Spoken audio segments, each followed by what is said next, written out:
Hi. So, a lot of people asked about hovering and how does it work and the details and everything.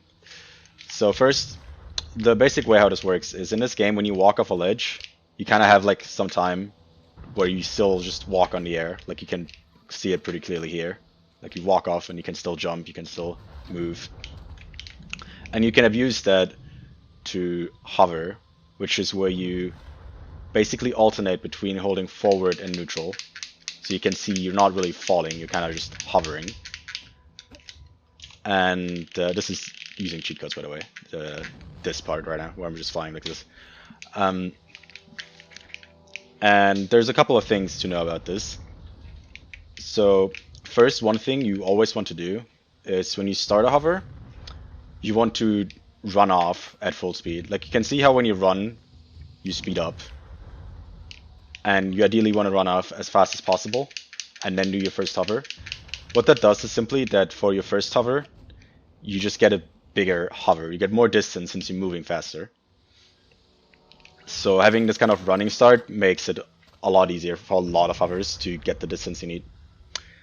And then there is two different types of hovering, two different types of rhythms that you want to do depending on what you need. One is trying to gain as much distance as possible as fast as possible, and the other one is to maintain as much height as possible. So for just maintaining height, we want to do very fast hovers. The frame data is 2 frames forward and then 1 frame neutral in between. So you basically just kind of press forward really fast. And for this type of hovering, it's very beneficial to do it on keyboard instead of doing it on a controller, because for the controller you have an analog stick, so you don't instantly go from holding full forward to holding full neutral, because the control stick has to physically move, which is difficult to do at the speed you need to do it optimally. But on a keyboard, since it's either you press the button or you don't, as soon as you let it go, it's not pressed, and as soon as you press it, it's at full. So for this kind of hover, doing it on keyboard is easier. You don't have to. You can do every hover on controller, but it might be a lot harder. So for this, kind of do it very fast like this. You can kind of look at Sphinx arm or foot to sort of get an idea of how it should look, like how far into the animation to get. And you can see it's not very much for this. You kind of do it very fast at a pretty even rhythm, and you maintain a lot of height that way.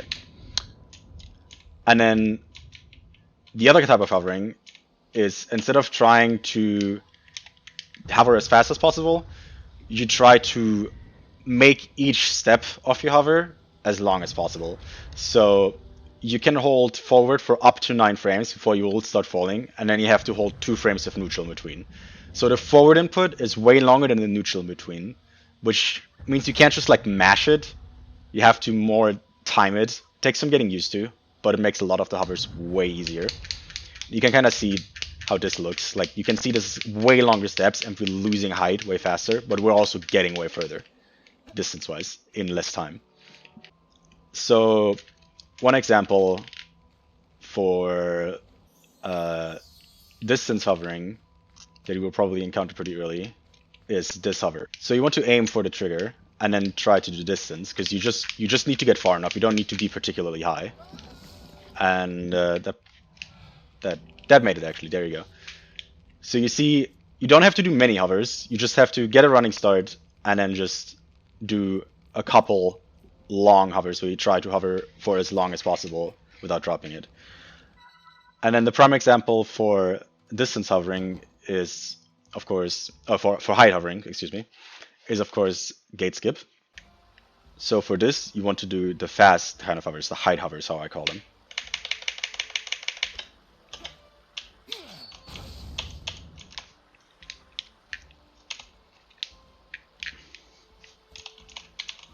So for example, if you do the distance hovers here, you will notice that you will be way too low by the time you get here. So yeah, you need to know which kind of hover you want to use for what. Most cases you want to use distance. There's very few places where you actually need height. And you need to learn both, basically. if you try to hide hover for everything, that's going to be very difficult, and it's also going to be very straining on your hand because you have to do a lot of hovers very fast instead of just a few like short inputs like this. It's a lot nicer to do. So yeah, I hope that was helpful. Bye.